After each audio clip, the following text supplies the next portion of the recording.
So ayun na nga mga bossing, mga tropa, mga idolo, kamusta? Napakaangas ng bagong features recently ni Facebook, yung pagpipin ng music sa ating Facebook profile. So let's check this out. Ayan, sa Facebook nakita ko yung aking isang friend. Ayan, napakaangas. So meron siyang music na nakapin dito sa kanyang Facebook profile. So meron siyang Nirvana, try natin i-play yan. Ayan, napakaangas mga tropa, pero hindi natin pwedeng ituloy idiretso yung pagpi-play niyan, baka makapiright tayo dito sa YouTube. So meron din siyang Radiohead. Ayan, play natin. Diba, sound trip malala mga tropa. Ayan, meron pa siyang isang Radiohead. Ayan, kaya napulis, diba? Napakalupit, napakatindi. Minsan kasi ang mga music is nagre-represent na rin, nagsisimbolo ng ating personality. So napakaangas tignan kapag meron tayong nakapin na music sa ating Facebook profile. So nagsisimbolo ng ating personalidad, yung ating mga trip na mga music, yung ating mga genre ng music na pinapakinggan. So sinubukan ko na rin kanina mga tropa. So papakita ko sa inyo, ito yung aking profile. Yan, then view as natin mga tropa. So ayun, meron tayong Wonderwall dyan mga tropa. Yan, dyan, meron tayong Ben and Ben. Yan.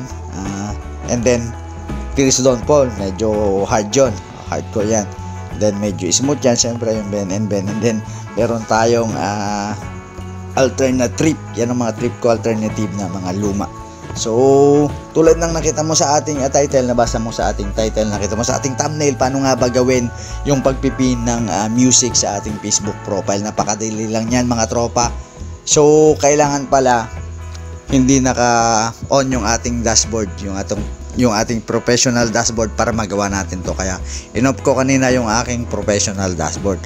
And then una mong gagawin, tatap mo tong 3 dots dito sa right part.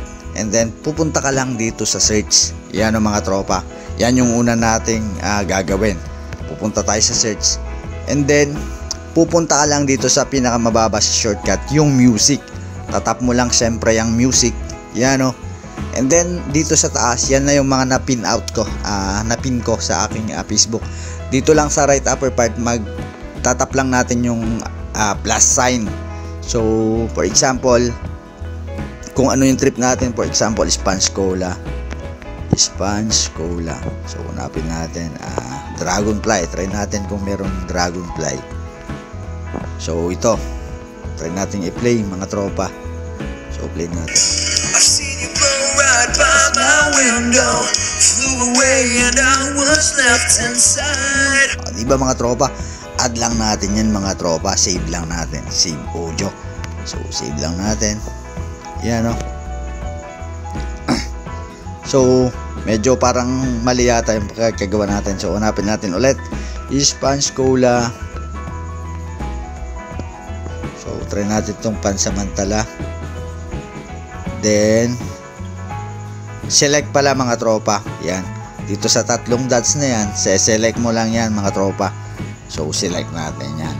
Then try natin tingnan. So nandito na siya mga tropa. So magbubura lang tayo ng isa. So burahin lang natin tong Hinday. Yan. And then yung mga gusto mong ipin, syempre tatap mo lang tatlong dots. Yan pin to profile natin yan mga tropa. And then yung Wonderwall, syempre pipin natin yan. And then yung Tears Don't Fall, yan, pin natin yan.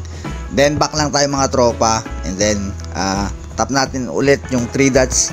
Then re-recheck lang natin dito sa view as. Yan, view as.